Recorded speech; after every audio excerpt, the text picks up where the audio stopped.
Hey guys, hope you're doing well. One thing that I think looks great on any car is a chrome delete. Now don't get me wrong, I do like chrome, but I think it's really dependent on the car and how you style the rest of it. Now I have been messing with vinyl a good bit lately, and one thing that surprised me is just how approachable chrome deletes actually are, to the point where they are a relative DIY friendly job that you can get done at home.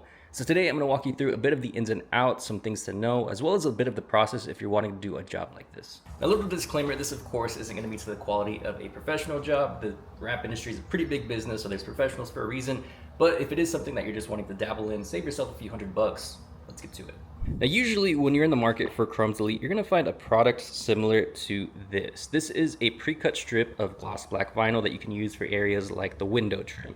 A lot of shops usually say to stay away from this stuff, which generally is relatively true because a lot of them are from smaller brands and just different companies that don't necessarily have the highest quality products. But there are two brands that you should definitely stick with in doing a job like this. One of them being Avery Dennison, which you can make that out right there, and the other being 3M. These two are gonna give you the easiest overall job for something like this because these are basically like the status quo for the best quality wraps. And that does play a pretty big factor because these pieces are gonna be on the outside of the vehicle, obviously. They're gonna be dealing with the elements, so you definitely want them to stick. Now that's really just for straight lines though, because you are gonna find that there's areas like this area on the trunk of the Fusion that usually require a little bit more vinyl. So a safe bet is to get yourself a roll of vinyl. What most shops do is they'll order a bunch of vinyl and they'll basically just take cuts for whatever section it may need because they have a ton of vinyl to work with.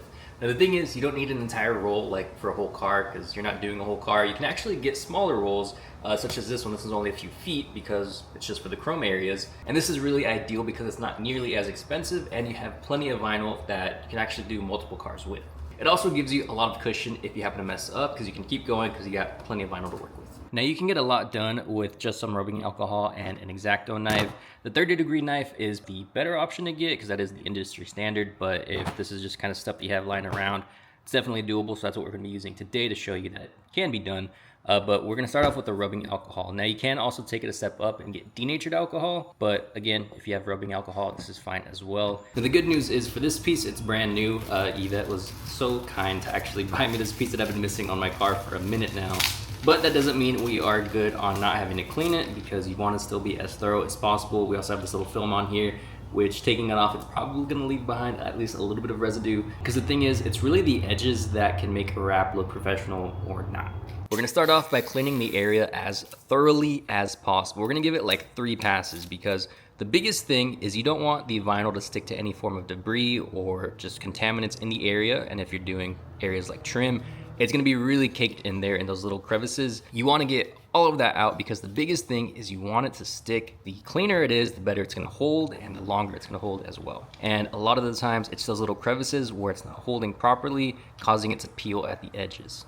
I'm gonna be wrapping this piece with this larger section of vinyl that I cut out as opposed to going the route of using the strips because 1, this will make the demonstration a lot easier to follow, and 2, if you're newer to wrapping, this is the route that I would suggest. Assuming you have enough vinyl, going the route of having more vinyl than you need for a section, granted not a ton, but enough to eliminate the concern of coverage for the piece and solely being able to focus on making sure the vinyl lays smooth. The actual wrapping process becomes a lot easier because you're gonna be cutting off all that excess anyway. From here, you want to take a mental note of the shape of the chrome because you're going to want to emulate that with the vinyl. For this piece, it's a V, or you can even say it's a check, making a note that there's a divot between the two pieces where they actually do not touch. A lot of this job is really on the start. If you get a good start, then the rest of the process just falls right into place. From here, you're going to remove the backing and you want to lay the vinyl down as flat as possible on the chrome. Now this is the beauty of chrome, it's usually really smooth right off the bat, so it should be pretty simple to follow. At this point, you don't even need to worry about wrinkles in the other areas of the vinyl as long as the impression of the chrome is smooth. Also, it is no biggie to remove the vinyl and reposition it if you need to. This, along with not having dirt underneath the vinyl, is one of the reasons why you clean it as thoroughly as you do.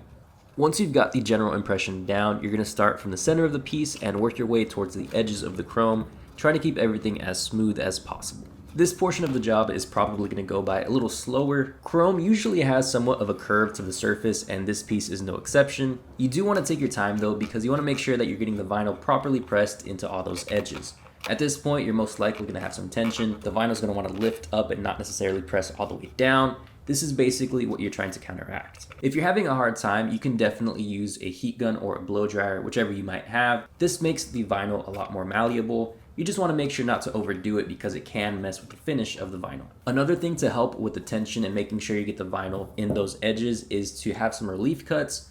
At this point, you probably have a good understanding of the shape of the chrome, so we can pretty easily cut a slit right here in the center of the check mark so we can get some slack and press the edges down on the sides that are a little bit closer together. From this point, it's really just rinse and repeat until you have all the edges lined up. If you have a tool like this can make the job a whole lot easier. I'm gonna link it in the description box down below, but it's not necessary. It's really just to help out the job. If you're just going for more of a casual approach, you can use your fingernails like this. Once you've got all the vinyl firmly pressed into place, you can grab your knife and cut either at these edges or just outside these edges. For a section like this, we can cut at the edge, and this gives us just enough excess vinyl to tuck into the crevice, giving us a really crisp and clean line. And for the areas where you can get behind the chrome, you can just wrap around the piece entirely. You don't have to worry about the edge much because you're not going to see it, and you have an extra layer of security because the edge is on the other side of the chrome. And here we have the finished piece. So I went with this dark charcoal gray because I thought it would read a little bit better on camera than the gloss black. It's pretty simple to do, and it's definitely one of those jobs that the more you do it, the more it comes to you. And whether you get a large roll of vinyl or just smaller sections, it's all very doable and you get a very good result. But we need to now wrap this in gloss black to actually match the car. Now while this doesn't look really pretty, this is one of the things I love about this 3M film. It has this little layer over it that you pull off, and it is perfectly clean. That's basically to make it to where you're not getting scratches on the new material, and it looks gorgeous. You kind of want to think of it as a collection of smaller projects, because that's pretty much what it is. You're not doing like an entire panel on a car. So like for this window trim, you have very clear cutoffs right here and there in the front. You have one for the bottom and the top, and same thing back here. But it's really just a straight line, and these pieces come off, at least the bottom ones do if you want to take them off. And then you get to a piece like this quarter window, and this is actually where it helps out to have a roll, because getting a single strip and kind of curving it like that would be a little difficult. Otherwise you'd have a seam here in the center. But with the roll, you can cut out a square piece or a piece similar to this shape, press it in position, and just cut off the excess. And it's a really nice piece with no seams, and it makes everything look super nice and continuous.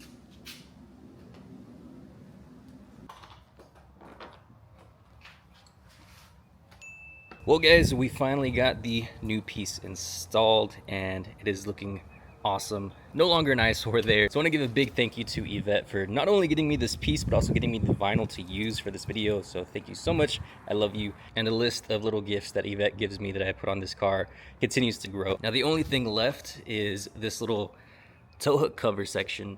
But the thing is, I have ordered multiple and none of them have fit. They're all the wrong shape. I really don't know what to do. So if any of you guys have any input on the circular one for whatever reason, because they all have kind of like a little slit to them, please let me know. This has been bugging me for the longest. It's a very inexpensive piece. I just cannot find the right one for like anything. As of right now, I'm just kind of at a loss. But if any of you guys know for this more circular one, please let me know in the comments down below. But other than that, the car is looking great. That is gonna do it for this video, guys. Thank you so much for watching. I hope you have a great rest of your week, and I'll see you in the next one.